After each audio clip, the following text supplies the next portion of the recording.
Auzubillahi minasyaitonirrajim. Bismillahirrahmanirrahim. Alhamdulillahirabbil wassalatu wassalamu ala sayyidina Muhammadin asyrafil anbiya'il mursalin wa ala alihi washabbihi ajmain.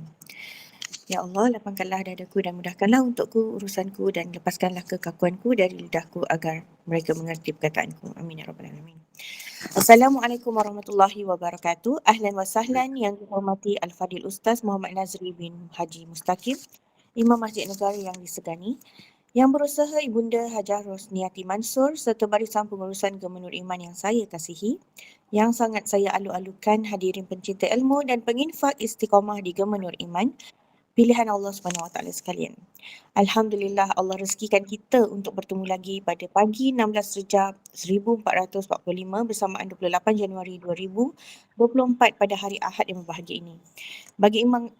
Bagi mengimarahkan kuliah duha dalam sesi tadabbur surah Ali Imran, pada pertemuan kita yang lepas, Al-Fadil Ustaz Muhammad Nazri telah pun memberi pencerahan tadabbur ayat yang ke-33 sehingga ayat yang ke-36, yang boleh saya rumuskan bahawasanya Allah memilih Nabi Adam, Nabi Nuh dan keluarga Nabi Ibrahim dan Imran atas seluruh alam, yang kisah mereka akan menjadi keteladan untuk kita, hamba Allah SWT, yang kemudiannya keturunan mereka berkembang biak dan kemudian seorang wanita hebat iaitu Ibu Maryam menazarkan putrinya sejak dari kandungan lagi untuk bebas dari segala urusan dunia namun semata berkhidmat kepada Allah SWT. Dan akhirnya sebaik Maryam dilahirkan, ibundanya telah mendoakan dan menyerahkan anaknya di bawah jagaan Allah beserta zuriat keturunannya dari godaan syaitan yang direjam. Ayat ke-36 adalah doa yang boleh kita amalkan dalam kehidupan kita seharian. Baiklah, tanpa melengahkan masa lagi, saya persilakan Al-Fadil Ustaz Muhammad Nazri untuk memimpin bacaan Ummul Quran bagi memohon keberkatan majlis ilmu sekaligus memulakan halaqah ilmu kita pada pagi yang berbahagia ini.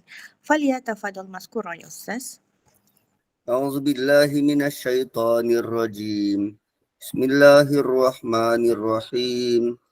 Alhamdulillahi rabbil alamin. Arrahmanir rahim. Maliki yaumiddin.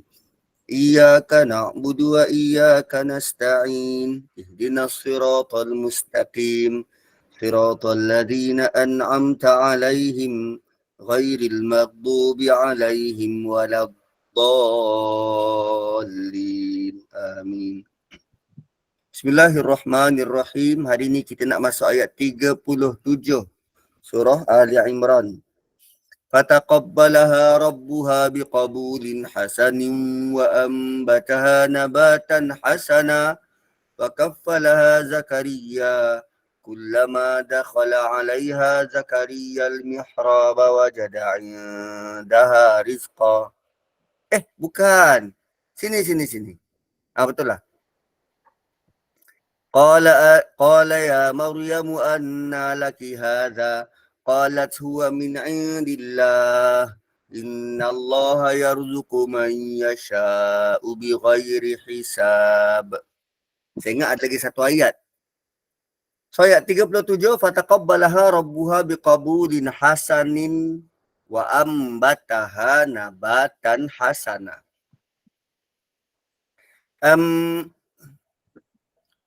Sebenarnya apa perkara yang lebih indah? Ada tak perkara yang lebih indah berbanding permintaan dan permohonan kita dimakbulkan Allah? Kan ada tak perkara yang lebih indah daripada itu? Dan kali ini cara Allah makbulkan permintaan Ibu Maryam bukan bagi tahu pada Maryam, bukan beritahu pada ibu tu. Allah letak dalam Quran. Kita tahu tak doa kita dimakbulkan? Ada ke datang surat, email, ada burung hantar surat pada kita, your wish had been granted? Tak ada. Ayat fataqabbalaha rabbuha biqabulin hasanin ini, yang tahu siapa? Kita yang sedang baca Quran ini. Ibu Maryam tak tahu. Ibu Maryam tak tahu doa dia dimakbulkan, tak tahu. Yang tahu siapa kita? Kita yang baca. Nazar Ibu Maryam tu, dia tak tahu nazar tu diterima ke tak. Yang tahu terima siapa? Kita. Kita. So, bila Allah kata, maka dia diterima oleh Tuhannya dengan penerimaan yang baik. Doa dia tu, nazar dia tu Allah terima. Allah terima itu kan sangat membahagiakan. Ada je kadang ibadah-ibadah kita Allah tak terima, dicampak, dilempar balik ke muka bila tak diikhlas. Tak macam tu tangan kucing. Jangan tengok tangan dia, biar dia bergerak macam tu, biar. Sawfa taqabbalaha rabbuha biqabulin hasanin. Doa dia diterima, nazarnya diterima. Wa ambataha nabatan hasana. Ini luar biasa. Anak itu membesar dengan baik, dengan didikan yang baik. Allah mempicture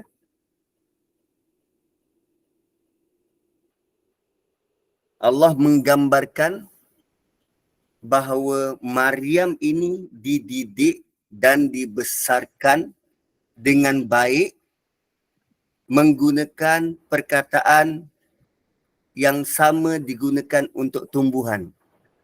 Nabat tu tumbuhan. Ambataha macam pokok yang dijaga dengan baik sehingga tumbuh membesar dengan baik.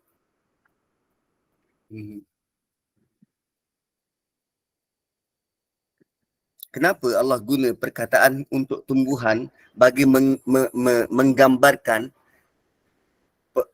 pertumbuhan manusia? Maryam pula tu. Kenapa?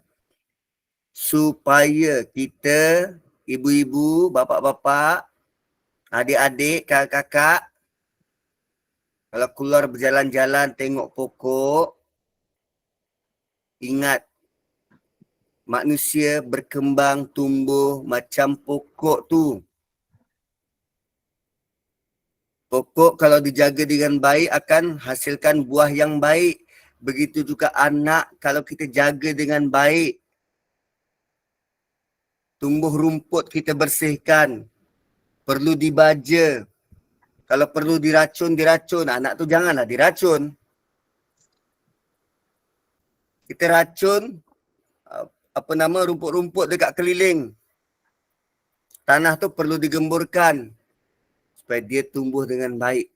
Bukannya tanam biji benih, siram dan tinggal. Tidak. Tumbuh-tumbuh juga. Tapi hasilnya tidak seperti pokok yang dijaga dengan baik. Ni wa ambataha nabatan hasana. So, bila kita keluar, kita lihat pokok tu adalah input untuk kita tadabbur dengan alam. Kalau pokok tu dijaga dengan baik, dia tumbuh dengan baik. Kan kalau pokok buah dia hasilkan buah, kalau pokok bunga dia hasilkan bunga. Berbanding kalau rumput. Rumput tu tak dijaga, tetap tumbuh. Tapi dia menyemakkan mata memandang. So begitulah Maryam dibesarkan dengan sangat baik. Kan anak kita kan kita memang nak dia jadi baik. Maka kita beri didikan yang terbaik.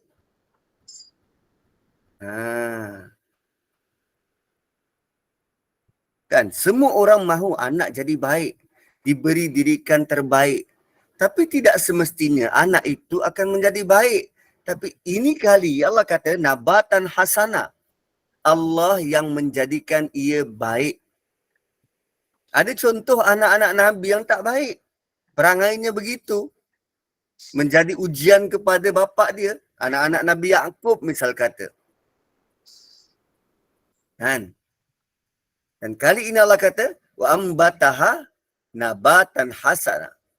Kami tumbuhkan dia tumbuh dengan baik. Allah jaga dia. wa kaffalaha Zakaria. Setelah dia membesar dengan baik sampai tempoh masa, ibu Maryam serahkan kepada Zakaria. Nabi Zakaria dilantik untuk menjaga Maryam. Itu jam kerana anak ini baik.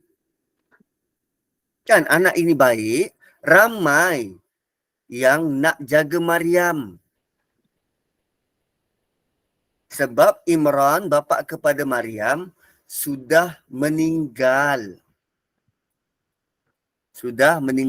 So ramai yang nak jaga Maryam ni. Sampai ke tahap terpaksa diundi. Wih, bukan calang-calang rupanya. Rupanya dek Maryam ni ramai yang nak jaga. Dan cara undian tu dilakukan ialah setiap yang mahu, yang nak jaga Maryam ni, dia perlu campak pen diorang ni dalam sungai. Campak pen dalam sungai. Senang je Ustaz, campak pen. Oh, wait, kejap. Dia bukan sekadar campak pen. Kita perlu tahu kaitan pen dengan pemuka-pemuka, pendeta-pendeta Bani Israel. Mereka ni orang berilmu. Dan mereka ni dipanggil sebagai rabai kan. Orang-orang Yahudi ni, dia sangat banyak khazanah ilmu kerana dia punya pendeta sangat suka menulis. Sehingga tangan-tangan dia ni hitam kerana ink. Sangat suka menulis. So, bila cara undiannya menggunakan pen ni adalah nyawa bagi mereka. Mau tengok keseriusan mereka benar nak jaga Maryam, sanggup berpisah dengan benda yang paling penting untuk dalam hidup dia. Untuk buat perbandingan beginilah tuan-puan. Katalah saya ni budak genius. Kalau dulu budak genius, apa nama budak genius tu? Yang orang berebut nak jaga tu. Adi Putra. Budak genius. So saya ni macam Adi Putra lah konon-kononnya. Budak genius. Dan tuan-puan semua 88 orang berebut nak jaga. Nak jaga. So kenalah buat undian kan? Nak jaga, buat undian. Okey, undian ni dengan cara macam mana? Campak handphone masing-masing dalam sungai. What? Campak handphone? Iyalah. Benda paling penting. Itu jam, benda paling penting, pen. Sekarang campak handphone masing-masing. Siapa punya handphone yang timbul, dia layak jaga. Adi Putra. Ni pen ni dicampak. Siapa punya pen yang timbul, dia yang layak jaga Maryam.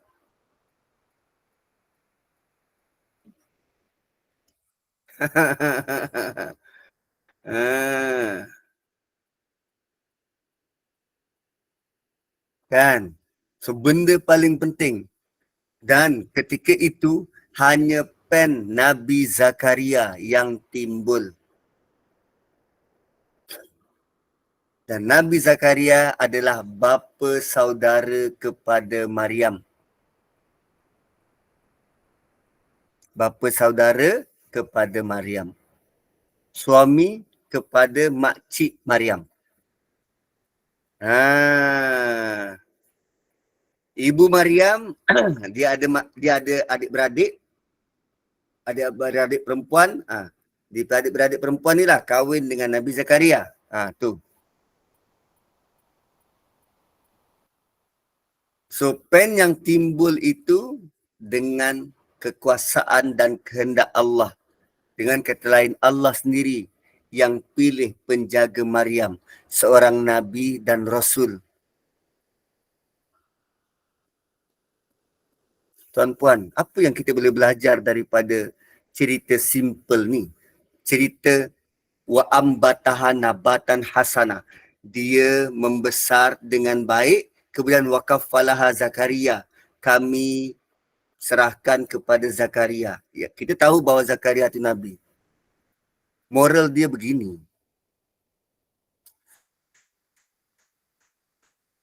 Kalau orang tu baik, selalunya dia akan jatuh ke tangan orang yang baik. Dijaga oleh orang yang baik. Kita kalau nak anak kita dijaga dengan baik, kita buat baik. Kan nak hantar anak ke Arau Perlis ni, pun kita tak tahu dia punya baik buruknya. Tapi kita yakin, kita cuba untuk ajar anak kita dengan baik, berakhlak dengan baik. Kelak nanti Allah akan titipkan dia dengan orang yang baik-baik juga. Tapi kalau kita punya perangai pun out, kan, lepas tu kita harap anak kita dijaga dengan baik, sedangkan kita sendiri dengan guru dia pun melawan, asyik nak saman cikgu, kan, pantang salah sikit tak boleh nak cuit anak dia, kan, kau hadaplah nanti. So begitulah Nabi Zakaria, Allah pilih seorang Nabi untuk jaga Maryam dengan baik. Kita kalau nak anak kita itu, masa depannya terjamin, terbela, kita kena jadi baik. So Nabi Zakaria menjaga Maryam dengan baik. Siang baginda akan bawa Maryam ke Baitul Maqdis dan malam dibawa Maryam pulang tidur di rumah dengan keluarga baginda. Baitul Maqdis, ya, Baitul Maqdis tu. Situlah Maryam pada siangnya beribadah, bersihkan masjid, berkhidmat untuk masjid.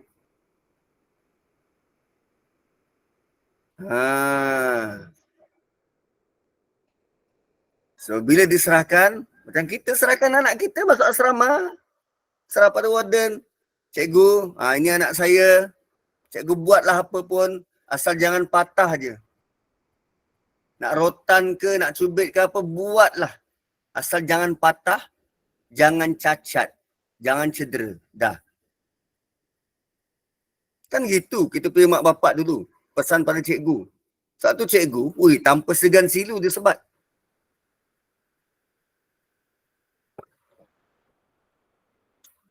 Sampai mak bapak moden, lemah. Cubit anak tak boleh, rotan dekat publik tak boleh. Marah tak boleh. Bagi kerja rumah sikit tak boleh. Jentik pun tak boleh. Akhirnya anak jadi apa? Hilang adab, hilang akhlak. Hilang. Lepas tu bila anak tu dah besar, dikembalikan adab dan akhlak tu pada mak bapak dia. Lepas tu mak bapak dia duk jumpa ustaz. Ustaz, saya tak tahulah anak saya ni jadi apa ustaz. Degil ni luar biasa. Mujur. Allah tak buka lembaran-lembaran silam dia. Datangkan dalam bentuk mimpi.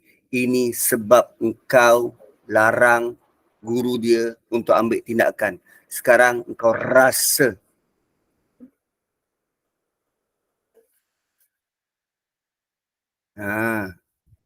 Anak sekarang tak boleh nak diajar. Habis.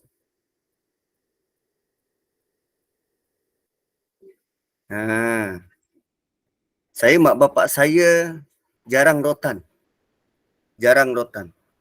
Adalah saya ingat sekali di rotan. Dekat tapak kaki. Sebab tak solat asar. 4 kali, 2 kanan, 2 kiri. Itu yang saya ingat di rotan. Sebab mak saya tak bagi bapa saya rotan anak. Tak bagi. Mak saya tak bagi bapa saya rotan anak. Sebab apa? Sebab bapa saya waktu tu dia mengajar malam hari dekat sekolah Henry Geni. Kat sekolah Henry Geni. So bila dia mengajar budak-budak yang di bawah tahanan mahkamah ni, diorang pergi perangai, kan teruk, luar biasa teruk. So bila dia rotan budak-budak tu, dia rotan sekuat hati, semahunya. So benda tu terbawa sampai ke rumah dan akhirnya mak kata, tak, kau jangan rotan anak kau. Kalau kau rotan, kau akan sebat macam budak Henry Geni tu. Kau akan sebat macam budak Henry Geni. So paling tinggi bapak saya buat, dia marah. Paling tinggi, dia marah. Yang lain, mak yang buat. Bila time mak kreatif. Anak gaduh, dua-dua dia tarik. Anak gaduh, dua-dua dia tarik, masuk dalam toilet, mandi. Terus siram. Tak ada nak buka baju ke tak ada. Baju tu terus siram, basah. Terus. Pasal gaduh, dua-dua tarik, siram. Itu cara pertama. Cara kedua, waktu ngaji. Waktu ngaji, mana yang sempat dicapai. Kalau hanger, kalau ada tercapai rotan. Kalau tengah menjahit, peniti tu, cucuk. Mana sempat. So mak kalau ajar ngaji, dia tiap-tiap malam ada budak-budak kampung tu akan datang ke rumah. So dia biasanya kalau budak-budak kampung ni datang, dia akan bersandar kat dinding, baca sambil jahit, baca. Itu jam kita akan nampak mak kita, syurga. Macam malaikat jaga anak orang. Habis semua budak-budak ni balik, sini beratur anak-anak, ngaji. Itu jam, dia dah tak bersandar ke dinding. Dia suruh kita bersandar ke dinding.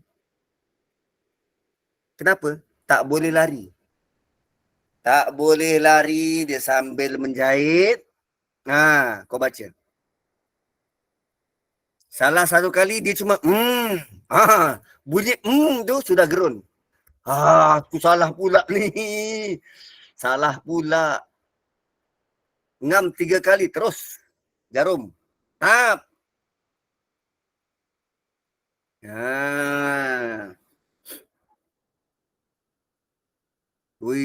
Dahsyat. Begitulah sepatutnya anak ni dididik. Kadang kita waktu tu budak. Kan, hidup dalam keadaan, dalam ketakutan dekat rumah. Tak boleh salah. Buat ni salah. Tak belajar salah. Tengok TV salah. Semua salah. Jadi kita rasa macam, habislah aku kat rumah ni, habislah. Jalan pun tak boleh nak bunyi-bunyi. Slow-slow jalan. Yang menjadikan kita happy dan gembira ialah bila orang datang rumah.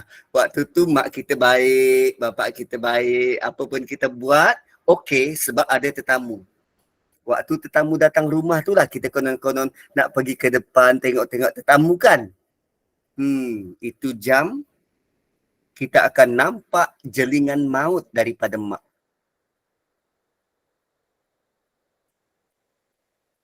Dia punya jelingan.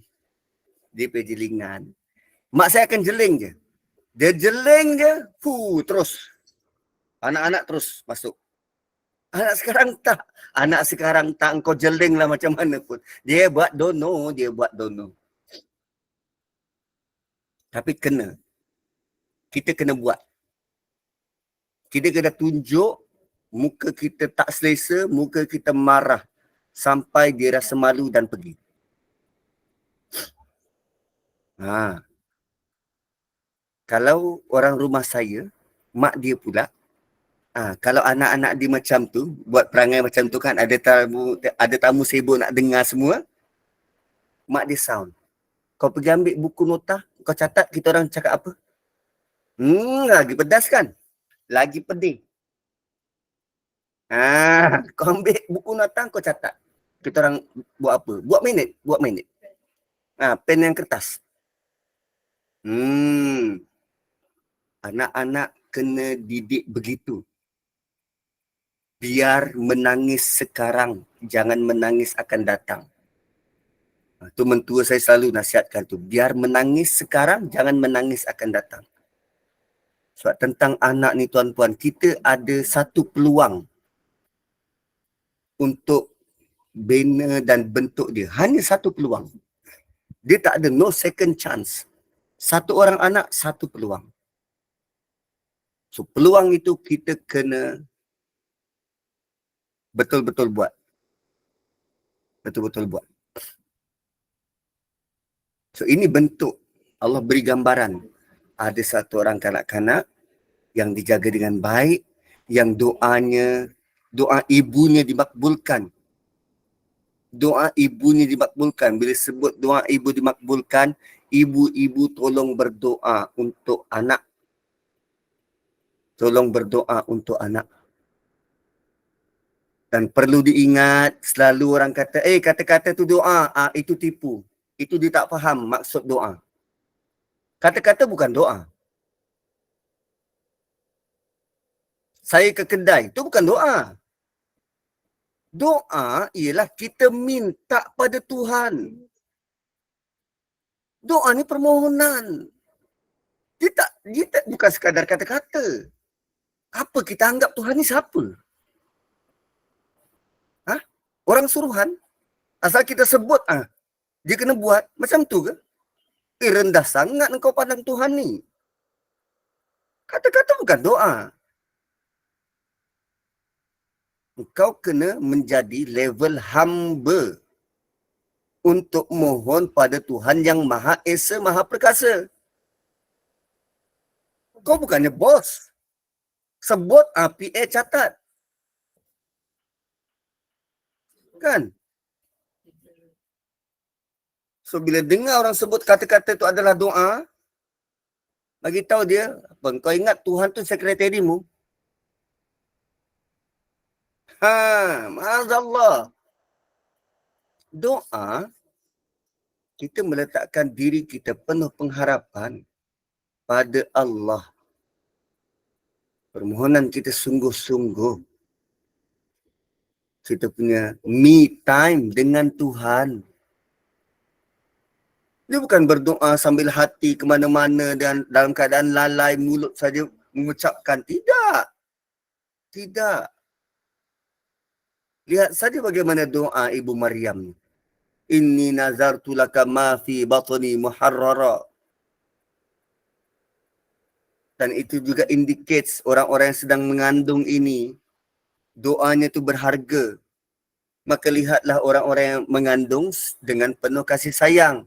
Tak salah minta dia tolong doakan. Sebab dia dalam keadaan penuh dilindungi rahmat Allah Subhanahu Wa Taala. Kan? Dan kali ini Allah highlight ibu, fataqabbalaha rabbuha biqabulin hasanin. Dia punya doa tu Allah terima, Allah makbulkan dengan cara yang sangat bagus, sangat indah. Gitu.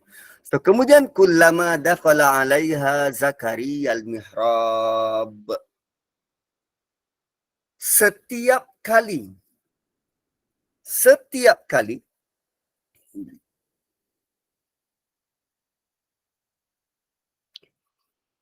Nabi Zakaria jumpa Maryam dalam mihrab. Okay, setiap kali Nabi Zakaria jumpa Maryam dalam mihrab. Mihrab ni apa? Tempat ibadah. Al-mihrab maksudnya tempat tu khusus untuk Maryam. Wajada indaha rizqa. dia dapati ada rezeki dekat dengan Maryam. Setiap kali dia pergi jumpa Maryam dekat mihrab, ada rezeki di samping Maryam. Maka ulama tafsir, dia melihat rezeki ini dalam bentuk apa? Dalam bentuk apa? Kalau benda tu, apa nama? Contohnya kalau dekat Malaysia ni, bentuk-bentuk rezeki yang common ialah mungkin orang bagi kuih, mungkin orang bagi capati, benda yang boleh dapat kat kedai. So, benda tu tidaklah menghairankan dan tak perlu disebut dalam Quran. Tapi kerana benda tu menghairankan, maka Allah sebutkan dalam Quran. Setiap kali Nabi Zakaria masuk ke dalam mihrab, jumpa dengan Maryam, dia dapati ada rezeki. Dan bentuk rezeki ni apa? Buah-buahan yang di luar musim. Sekarang bukan musim durian, tapi ada durian kat situ. Sekarang bukan musim pulasan rambutan, ada rambutan kat situ. Sekarang bukan musim padi, ada beras dan padi di situ. Dan benda ni amat menghairankan. Satu sebut dalam Quran. Ini rezeki yang luar biasa. Bukan yang biasa-biasa. Mihrab ni apa? Tempat pertapaan. Kita boleh sebut tempat ibadah. Mihrab. Mihrab ni kata akarnya apa? Haroba. Haroba ni maksudnya perang. Haroba ni maksudnya perang.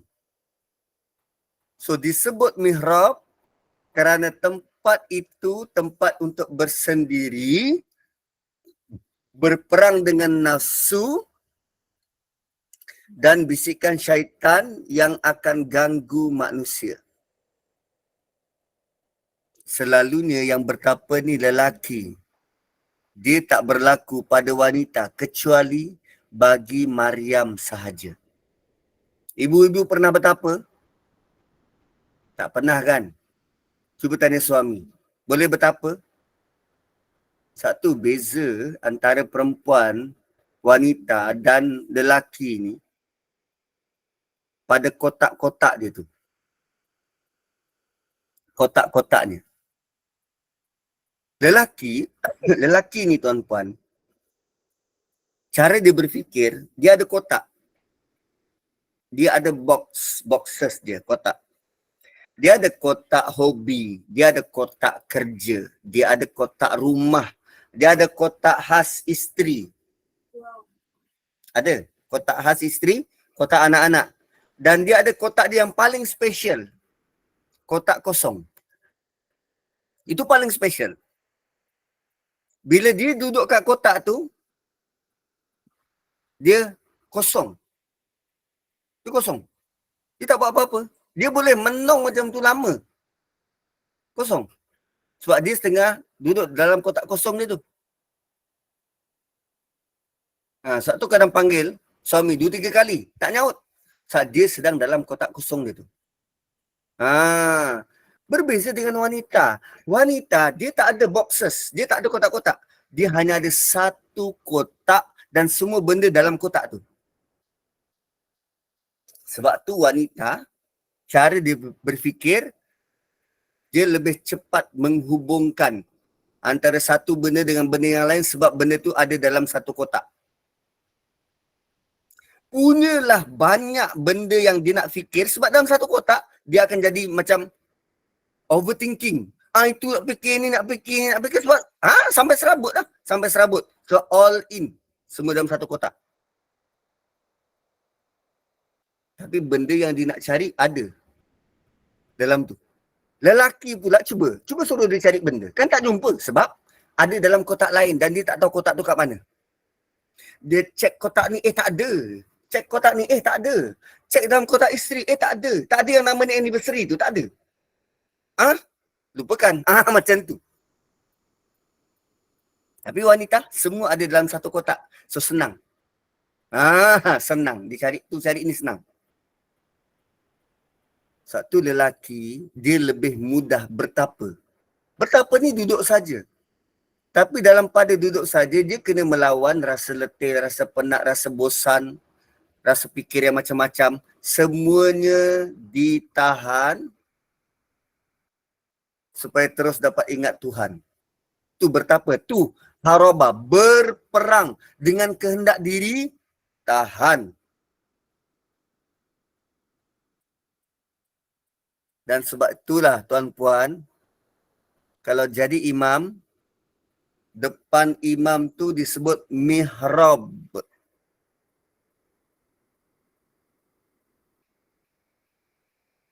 Mihrab.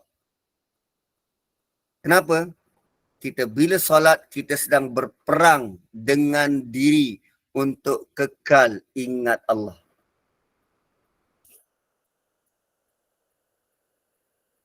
Kita sedang berperang dengan diri untuk kekal khusyuk ingat Allah. So solat bukan nak cari kunci, solat bukan nak itu nak ini, tapi nak ingat Allah, nak khusyuk.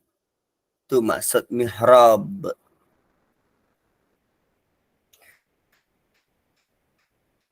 So setiap kali, bukan satu kali, tiap-tiap kali Nabi Zakaria masuk mihrab, jumpa dengan Maryam, didapati ada buah-buah, ada rezeki dekat tepi Maryam. Kerana benda tu berlaku kerap kali, Nabi Zakaria curious. Nabi Zakaria tanya, "Ya Maryam, anna laki hadha?" Maryam, dari mana kau dapat ni? Sebab benda tu pelik kot. Buah luar musim. Kan makanan yang tak ada dekat tempat tu. Mungkin nasi lemak, aku pun tak tahu. Tapi rezeki. Nasi lemak mana ada dekat Palestin?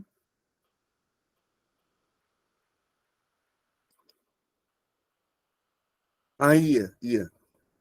Kalau tempat solat kita ni tak berubah tempat, kira mihrab juga ya. Ya.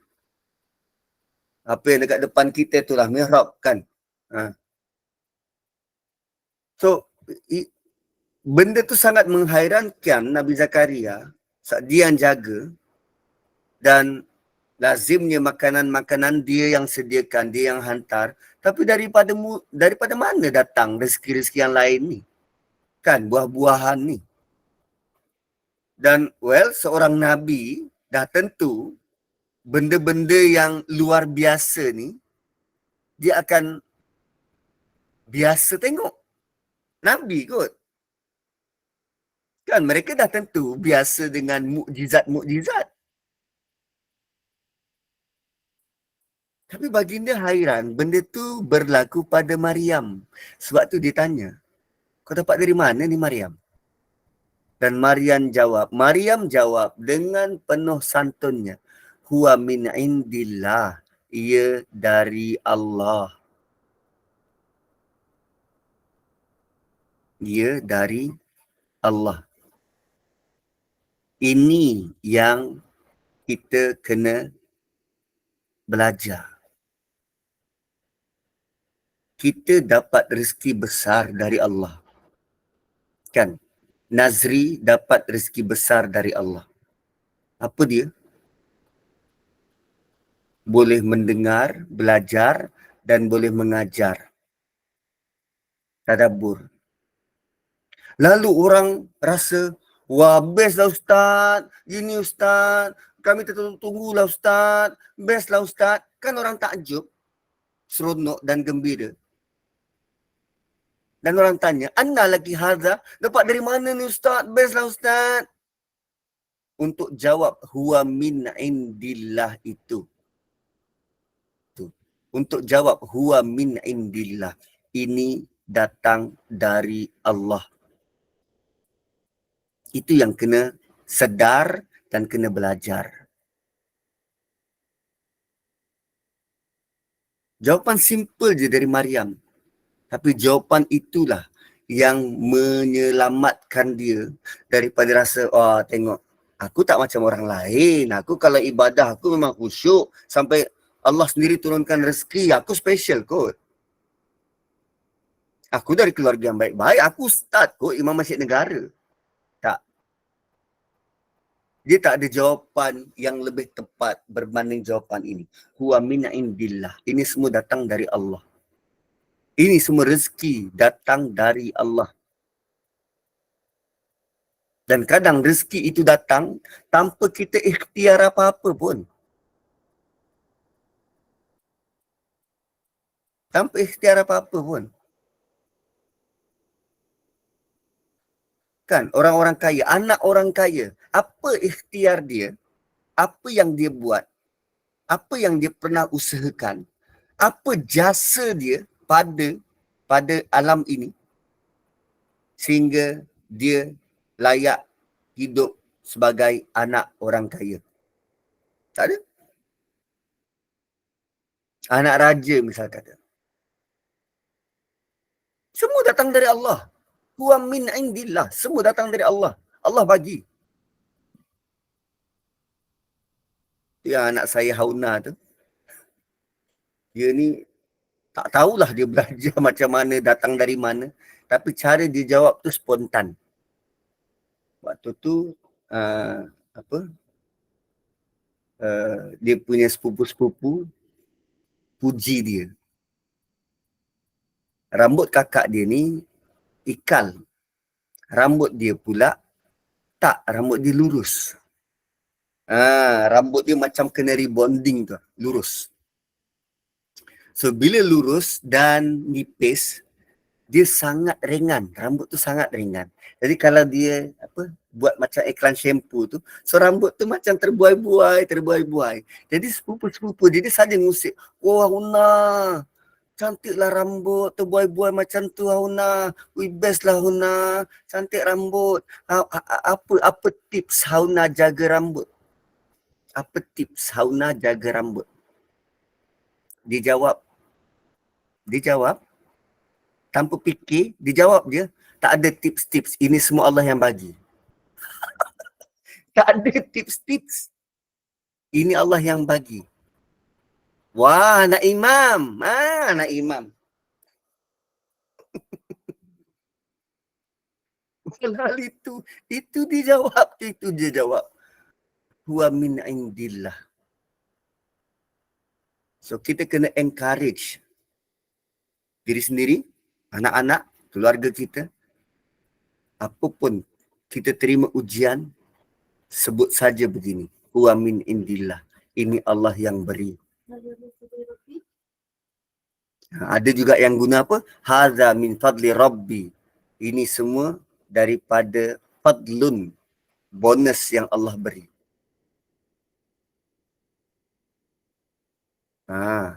Apa nama? Huwa min indillah. Ini semua datang dari Allah. Kerana dia sangat kontra dengan bila orang tanya pada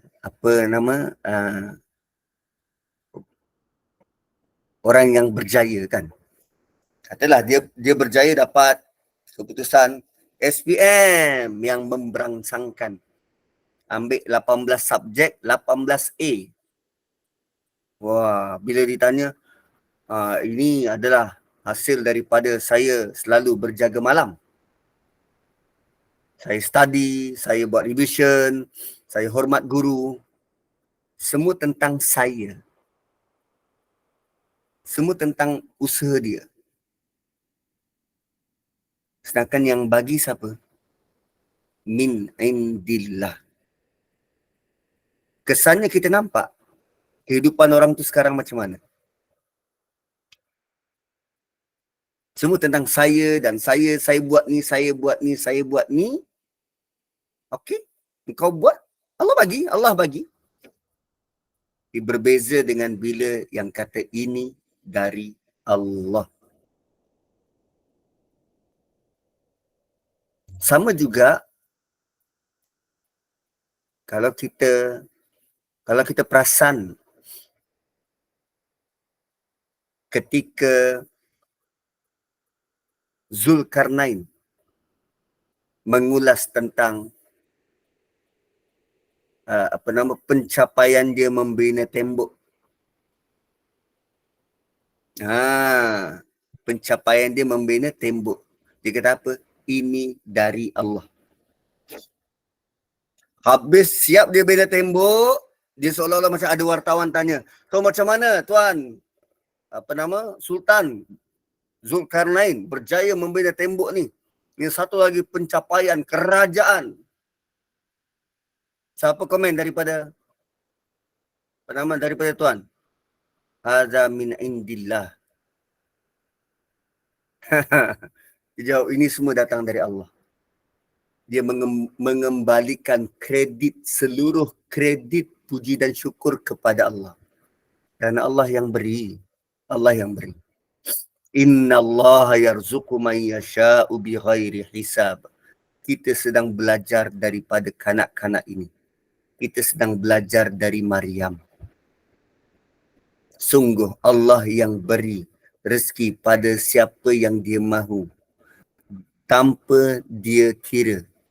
Allah boleh beri apa sahaja kepada hamba-hambanya dengan cara yang bagaimana.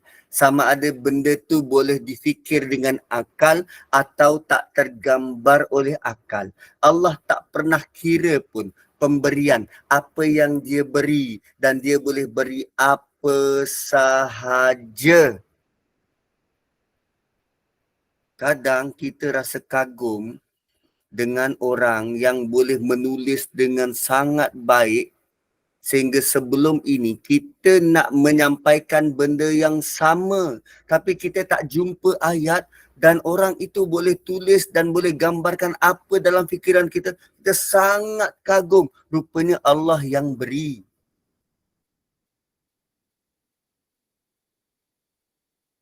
Allah yang beri.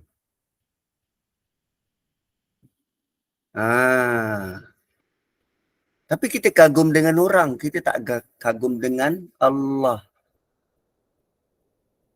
Paling tinggi kita kata apa? Ui, hebat gila dia. Hebat gila lah dia. Siapa orang tu? Cuba kita kembalikan kekaguman itu pada Allah.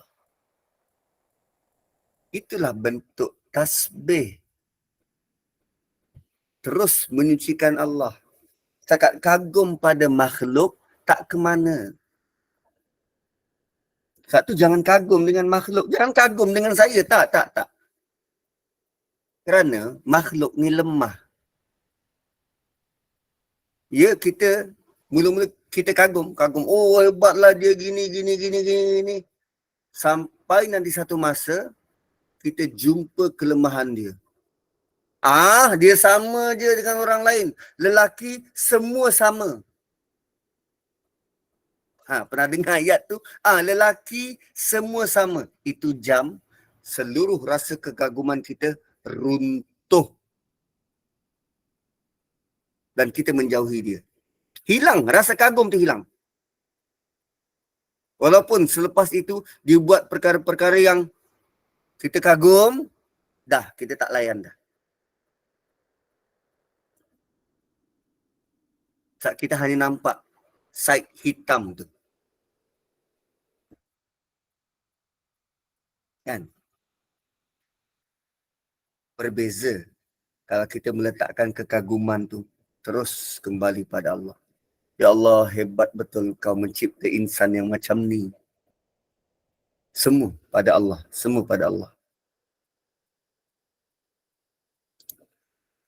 Gitu. Kita makhluk ni tak ada apa-apa. Betul. Kita tak ada apa-apa pun. Dan ada ulama yang menggambarkan bahawa apa yang dihadapi oleh Maryam ini sejenis karamah. Apa? Karamah. Dan karamah memang boleh diberi untuk orang-orang saleh. Dia bukan pangkat Nabi, dia pangkat orang-orang biasa, orang-orang saleh. Dia dapat karamah.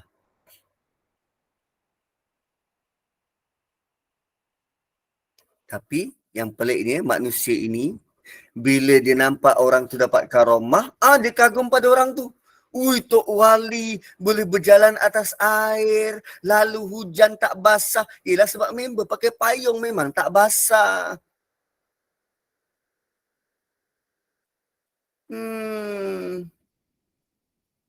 Kan? Yang dia highlight ialah karomah orang tu. Dia tidak pergi kepada siapa yang beri karomah tu. Dia kagum pada orang tu. Seolah-olah orang tu berkuasa. Sedangkan yang beri itu Allah. Pergi haji balik hari, kejap ada kat Mekah, kejap ada kat sini. Semua tu datang dari Allah.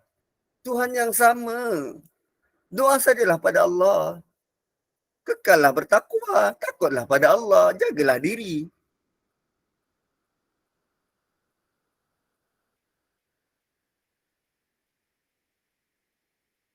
Kan, tuan-tuan kalau baca riwayat-riwayat kisah-kisah tentang imam-imam qiraat ni, oi, kita kagum dengan usaha mereka untuk rapatkan diri pada Allah melalui ibadah mereka tu, kesungguhan beribadah, kesungguhan pada Quran, sehingga Allah bekalkan mereka, beri kepada mereka karamah-karamah yang luar biasa. Ada imam qiraat ni, imam-imam bacaan qiraat, dia ni ada masalah pendengaran. Ada masalah pendengaran. Tapi bila dia sedang mengajar dekat masjid, orang dekat hujung masjid baca Quran dan bacaan orang tu silap. Dia tegur. Dia boleh tegur. Tentang benda lain dia tak dengar. Tapi bila baca Quran, kau salah baca, dia tegur. Wow, hebatnya Allah. Boleh menapis pendengaran manusia, benda-benda lain dia tak dengar, hanya Quran.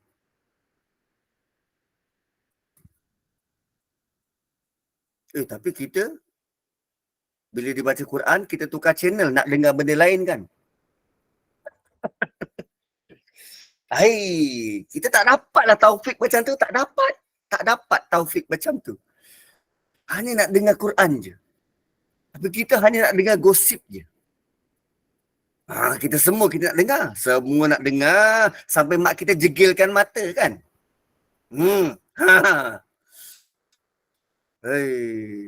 Kan. Tu, karamah. Kita tunggu-tunggu pula. Cubalah spill the tea. Spill the tea. Tu, karamah. Ada juga imam qiraat yang mereka nampak karamah itu setelah dia wafat. Sedang jenazah dia diuruskan, dada dia kelihatan bercahaya. Allah beri. Dada dia bercahaya. Yang mengandungi Quran tu. Macam-macam cerita. Imam qiraat. Ada karamah-karamah semacam itu. Dan semua datang dari Allah Subhanahu Wa Taala. Ashabul Kahfi. Kan karamah lah tu. Dapat berlindung di gua. 300 tahun. Itu karamah besar. Allah cerita. Untuk orang-orang soleh, orang beriman. Ni Maryam dapat rezeki. Allah cerita. Yang kita duk takut nanti akhir zaman macam mana lah Ustaz, Dajjal datang, dunia kemarau, macam mana kita nak makan. Kau jadilah macam Maryam. Takwa, takut pada Allah, jaga diri, Allah berilah rezeki. Selama ni kau terikat dengan rezeki itu hanya dengan usahamu.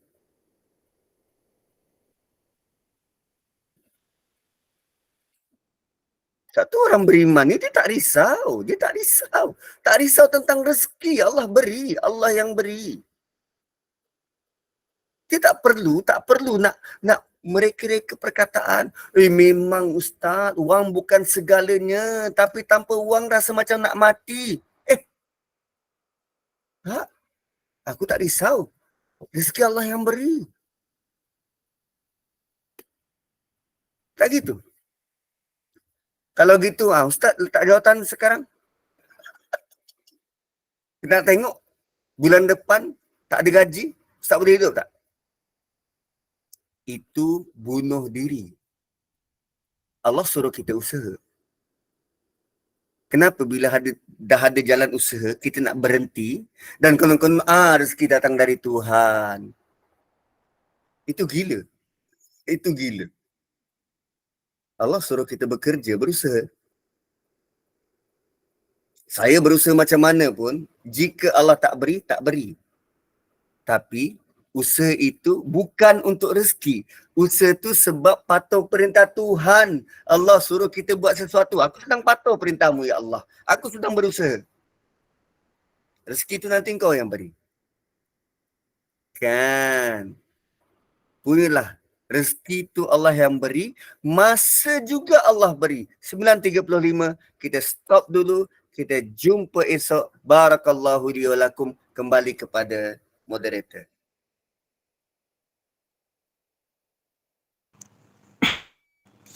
Masya Allah, tabarakallah. Ustaz, untuk hari ni kita nak buka soalan ke untuk jemaah yang nak bertanya?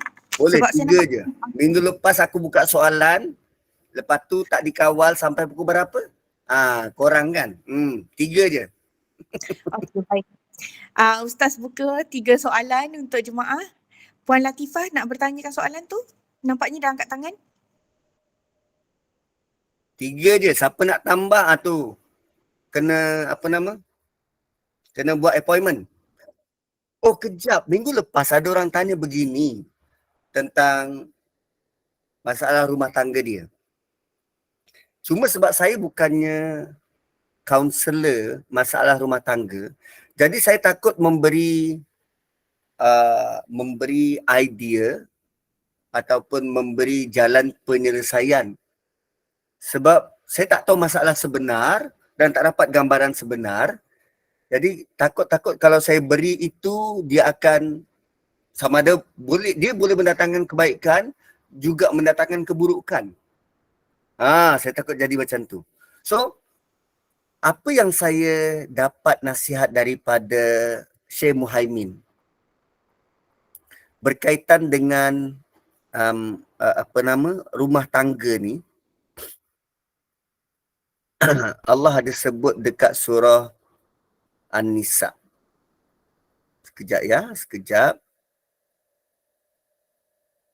Surah An-Nisa tu dia di akhir juzuk 4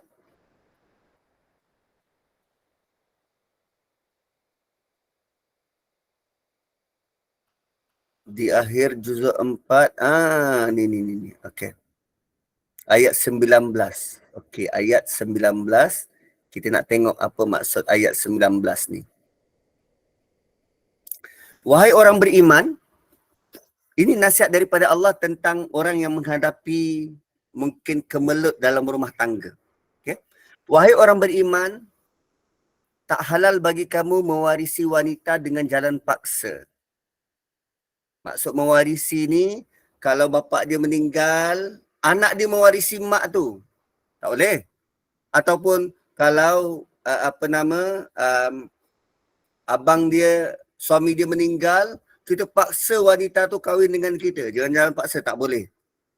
Janganlah kamu sakiti mereka.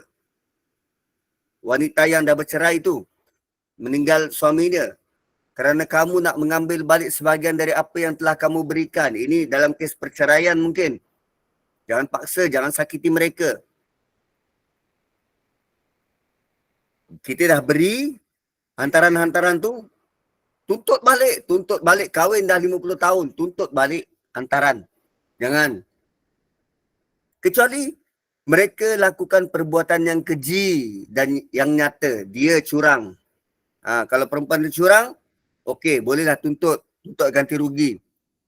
Dan bergaulah kamu dengan isteri kamu dengan cara yang baik. Bergaul dengan cara yang baik. Kemudian jika kamu rasa benci, suami ada rasa benci? Fa in karihtumuhunna. Jika kamu rasa benci kepada mereka. Benci ni macam mana? Perangai dia mungkin, tindak tanduk dia mungkin, kuat sangat merajuk mungkin. Benci. Ini bukan tak suka. Ini level benci. Allah sebut karihtumuhunna ni. Fa in karihtumuhunna. Jika kamu benci kepada mereka, kepada isteri, mungkin benci pada suami, pengotor, melekit-lekit, kuning-kuning, disebabkan tingkah laku dia. Allah kata apa? Janganlah terburu-buru menceraikannya. Kalau kamu benci dengan perangai dia, suami kena tahan diri. Jangan cerai. Dan benci ini tidak termasuk nusyus tu. Apa nusyus? Nusyus ni bila isteri curang. Itu level nusyus sebenar. So jangan kamu terburu-buru menceraikannya kerana boleh jadi kamu bencikan sesuatu sedangkan Allah nak memberi kamu kebaikan yang banyak. Allah sedang nak beri kepada kamu selepas kebencian. Bila kita benci, kita kena tingkatkan sabar.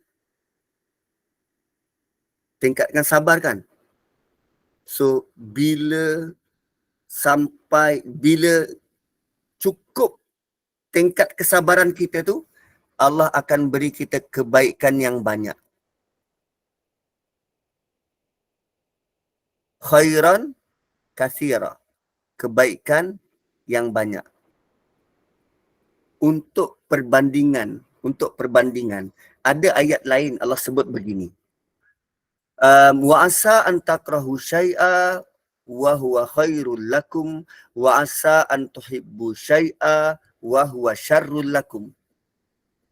Maksudnya boleh jadi engkau benci kepada sesuatu ia baik buat kamu atau engkau suka pada sesuatu ia buruk bagi kamu. Itu untuk hal ehwal yang lain. Tayar pancit kita tak suka ada kebaikan. Terbeli buah 8 buah 7 daripada busuk dan buruk, kita bersabar ada kebaikan. Tapi Allah tidak sebut khairan katsira, kebaikan yang banyak. Tak. Untuk benda lain Allah hanya sebut kebaikan, khaira. Tapi untuk institusi perkahwinan, suami isteri, benda yang kita benci, pasti di depannya ada kebaikan yang sangat banyak. So, bertahan, bertabah dengan perangai pasangan masing-masing. Pasti akan ada kebaikan yang sangat banyak. Dan kebaikan itu jangan digambarkan. Aku tunggu kebaikan daripada dia. Tak baik-baik pun Ustaz.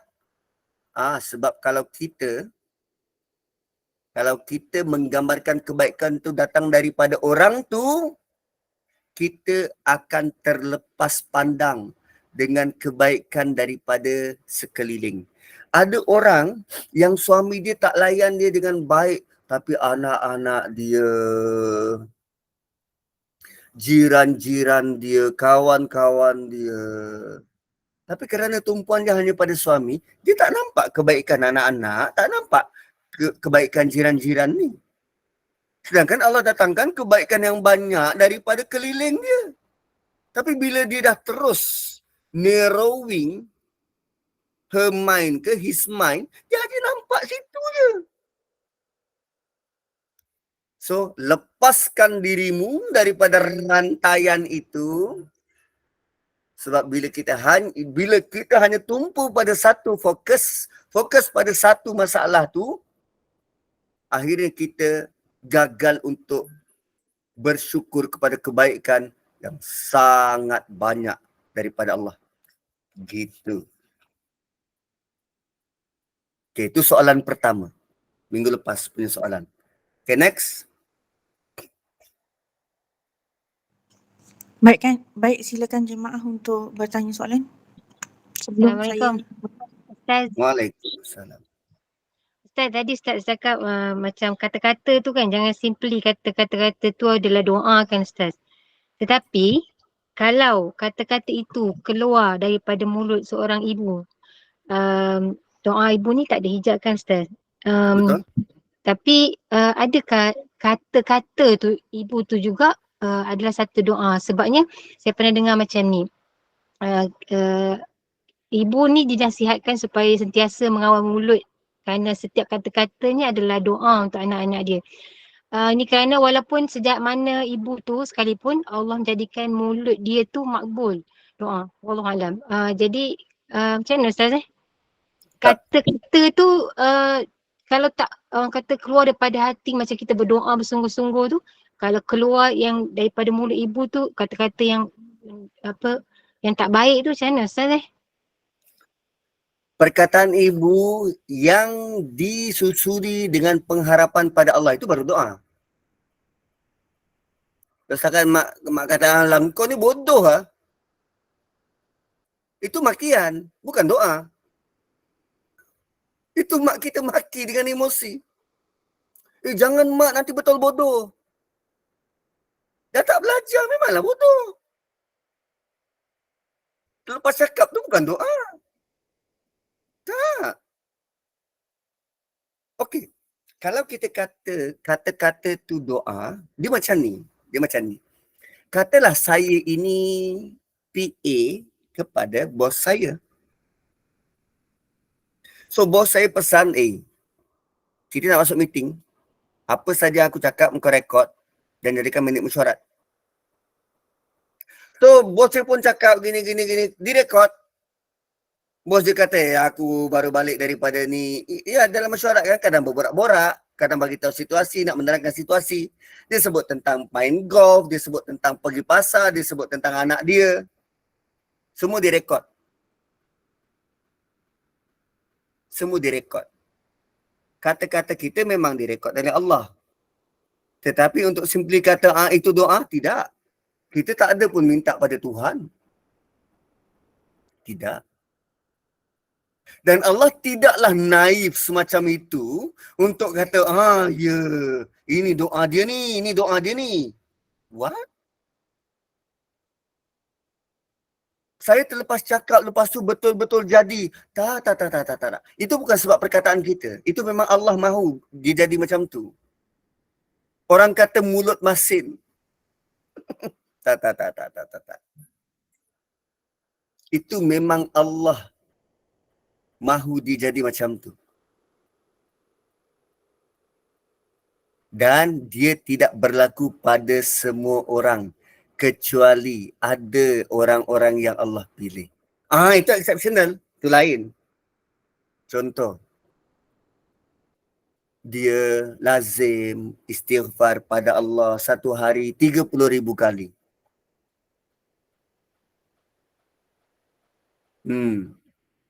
Dia rajin istighfar pada Allah satu hari 30,000 kali. So bila orang tanya, apa kesan kau istighfar 30,000 kali ni? Ada kesan apa-apa tak? Ada kesan apa-apa tak? Dia kata, dia baru tergerak. Bukan, dia baru niat. Baru tergerak. Wih, sedapnya lah rambutan tu. Allah bagi rambutan. Dia nak keluar pergi pasar. Aku hari nak keluar pergi pasar tapi malasnya nak drive. Datang kereta depan rumah. Rupanya member dia ajak pergi pasar. Jom pergi pasar. Naik kereta aku lah. Dia tak minta pun. Tergerak. Semua orang ke? Tidak. Orang yang Allah pilih. Orang yang Allah pilih. Kalaulah kata-kata itu doa. Kata-kata siapa yang lebih layak untuk dikira sebagai doa? Adakah ibu atau Nabi sallallahu alaihi wasallam? Tak tentu kata-kata Nabi. Tapi ada tak kata-kata Nabi yang tak jadi kenyataan pun? Ada? Banyak? Malah kadang-kala pendapat Nabi dengan pendapat Omar, Allah pilih pendapat Omar.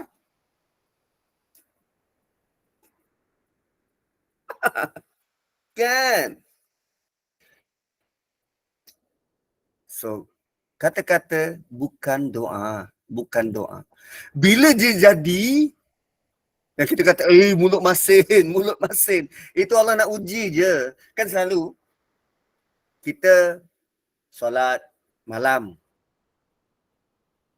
Dan Imam Syafi'i kata, orang yang solat malam ini, Nabi sebut, orang yang solat malam ini, dia punya doa macam anak panah tepat. Anak panah yang tepat pada busur. So, bila kita lazim solat malam, maka ada kalanya apa yang kita minta, Allah beri. Tapi setelah kita buat, ini kita tak buat apa-apa. Kita hanya pada level, aku seorang ibu. Naklah buka aurat, akhlak tak jaga, selalu ngumpat. Lepas tu kita kata, kata-kata tu doa. Hanya kerana label, kita seorang ibu. Tak? Dan lagi satu sama dengan keadaan Maryam tadi. Bila dia dipuji, ditanya ini daripada mana, dia kata apa? Huwa min indillah. Orang yang benar dengan ibadahnya, dia tak akan ambil kredit. Ini sebab aku solat malam lah ni. Doa aku terus makbul begitu. Tidak. Ini semua Allah beri. Allah yang beri. So, kata-kata bukan doa. Bukan. Adakah kita terlalu malas untuk berdoa sehingga kita kata kata-kata itu doa? Kan? Lepas tu claim, sebab mulut aku masin. Memanglah lepas minum kopi pahit. Kan lepas minum air laut, memang mulut masin. Gitu. Wallahu alam. Kita betulkan semula persepsi tu kan Ustaz. Kata-kata itu adalah doa. Betul, kena betulkan semula. Ya. Maknanya kan memang betul-betul doa yang daripada hati ibu tu. Untuk anak dia yang baik-baik aja. InsyaAllah dimakbulkan Allah. Min indillah. InsyaAllah. Okey, lagi satu macam ni. Kita bercakap ni hukum dia harus. Hukum dia harus. Doa tu ibadah. Level ibadah.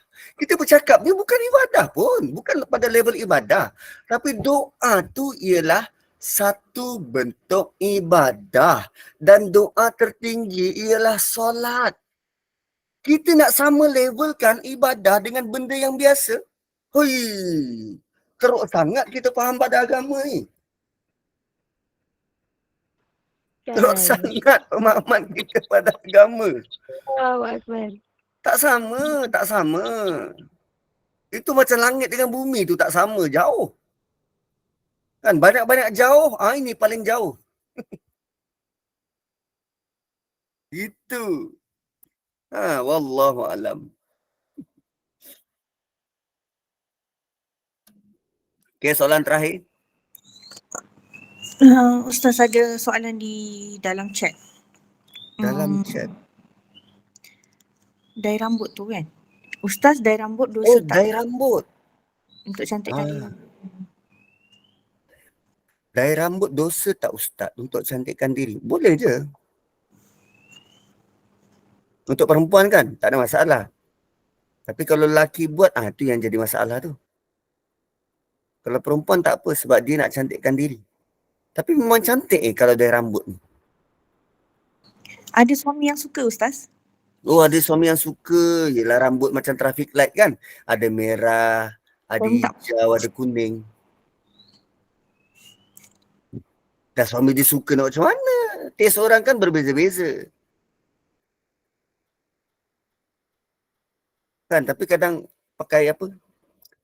Kena buat survey juga sama ada warna ataupun dye yang kita gunakan itu adakah dia menghalang air daripada terkena rambut ataupun tidak. Tu pun kena ambil kira jugalah. So ada dye-dye rambut ini yang menghalang air tu daripada kena rambut. Ada yang sekadar sekadar mewarnakan tanpa ada perisa dan pewarna tambahan semacam itu. Sebab kita pun mengambil kira juga bab bersuci tu nanti. Ambil wudu, mandi wajib, benda tu ambil kira jugalah. Dan dia ada perbincangan yang panjang dari sudut teknikalnya, dari sudut sainsnya. Jadi basically untuk wanita dia tidaklah pada hukum haram berdosa dari rambut untuk cantikkan diri, terutamanya untuk suami. Tapi dia jadi berdosa kalau dia nak tarik perhatian lelaki lain. Itu berdosa. Wanita dia tak boleh buat sesuatu untuk jadikan diri dia center of attention. Ujian terbesar wanita ialah center of attention. Ini ujian terbesar wanita.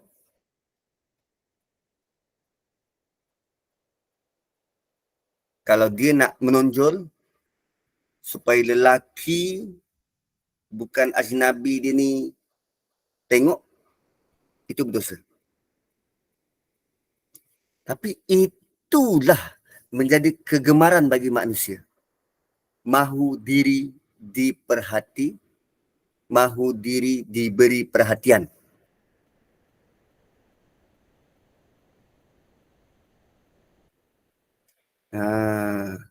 Gitu.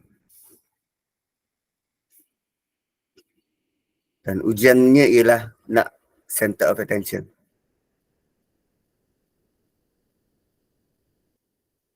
Kalau bertudung memanglah tak nampak. Nampak juga kalau tudung tu jarang.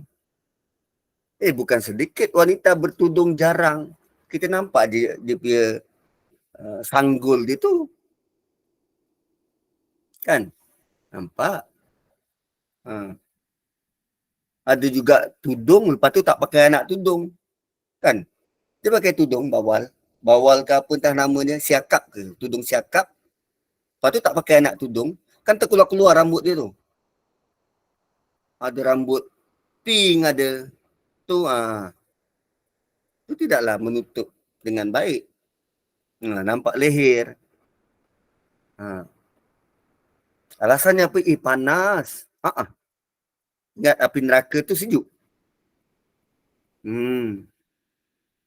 Kan? Bertahan. Allah mahu lihat kita punya sabar tu.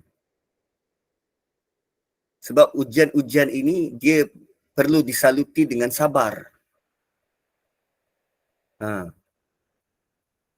Kalau itu pun kita tak boleh nak bersabar, maka bagaimana kita layak untuk dapat benda yang menggembirakan? Kan macam tadi ayat fa in karihtumuhunna. Ini semua tentang sabar lah ni. Kau benci benda tu, tapi boleh jadi benda yang kau benci itu Allah nak beri kau benda yang kebaikan yang sangat banyak. Tu sabarlah, tu sabar. Utamakanlah sabar, tahan diri. Sama juga macam bila orang puji kita dan kita kata ini semua datang dari Allah, itu kan sabar. Ini dekat dalam ni, betul lah, aku memang hebat. Tapi tak. Ini semua datang dari Allah. Tekan hati kita. Dan kita akui, ya, ini semua datang dari Allah. Kita bukan siapa-siapa pun. Lama-kelamaan bila hati dididik semacam itu, kita mahu agar sampai hati kita ini mencapai tahap mukhbitin. Mukhbitun ataupun mukhbitin. M-U-K-H-B-I-T-U-N. Mukhbitun. Dan ini akan dibawa oleh Tadabbur Center untuk Ramadan kali ini. Macam mana nak capai perkataan, nak sampai hati mukhbitun. Asal perkataan khabata. Khabat. Khabat ni merendah. Merendah. Tunduk. Kita mau hati kita begitu. Untuk capai hati yang begitu, perlulah ada lalui ujian, pembelajaran, usaha, sabar. Akhirnya hati kita tunduk. Macam latihan ketenteraan. Latihan ketenteraan. Rekrut yang baru masuk tu, dia tak tahu apa-apa undang-undang dan peraturan. Tak tahu. Tak tahu. Tapi bila dia dah masuk, dah daftar. Dan bila dia mula berlatih. Kawat, salah dihukum, dilatih untuk taat dan patuh arahan pada ketua, tak boleh melawan. Cuba tengok, akhirnya tentera tu jadi macam mana. Ketua dia sebut A, dia akan buat A. Dia tak akan buat keputusan sendiri. Dia buat A. Tunduk. Hati dia sudah tunduk. Bila hati tunduk, tempat yang rendah, hujan turun, air akan mengalir ke tempat yang rendah. Kalaulah hujan itu, selalu hujan diibaratkan macam Quran, wahyu. Hati sudah tunduk, Quran akan senang mengalir ke dalam hati itu. Itu. Okey, 3 soalan. Dah, jom. Harapan.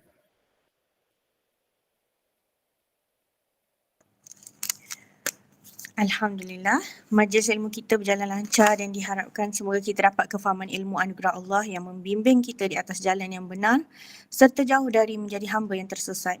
Dengan banyak menghayati, memikirkan dan meneliti syarat yang disampaikan Allah melalui Al-Quran. Diharapkan juga kita mengaplikasikan dalam kehidupan kita segala ajaran dan panduan yang kita dapati dari Al-Quran. InsyaAllah. Jazakallahu khairan katsira buat Al-Fadil Ustaz Muhammad Nazri bin Mustaqim yang banyak mencurahkan ilmu dan tak jemu meraihkan soalan dan memberikan pencerahan atas persoalan jemaah atau pencinta ilmu di Gemanur Iman. Hanya Allah lah yang membalasnya. Jazakumullahu khairan buat hadirin pencinta ilmu dan penginfak istiqamah di Gemanur Iman yang setia memilih Gemanur Iman sebagai platform taman-taman syurga. Namun tak dilupakan barisan pengurusan Gemanur Iman yang bermujahadah demi menganjurkan kuliah-kuliah kita di platform ini.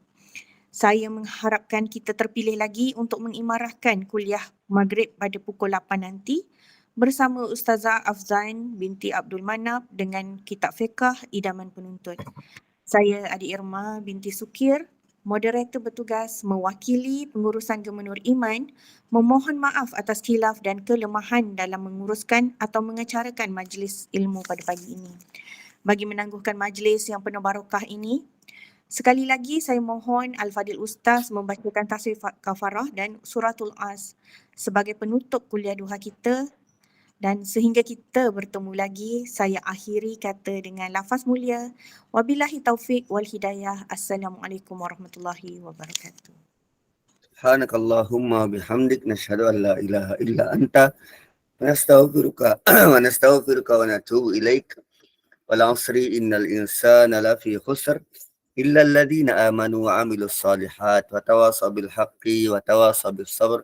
Assalamualaikum warahmatullahi wabarakatuh. Terima kasih semua.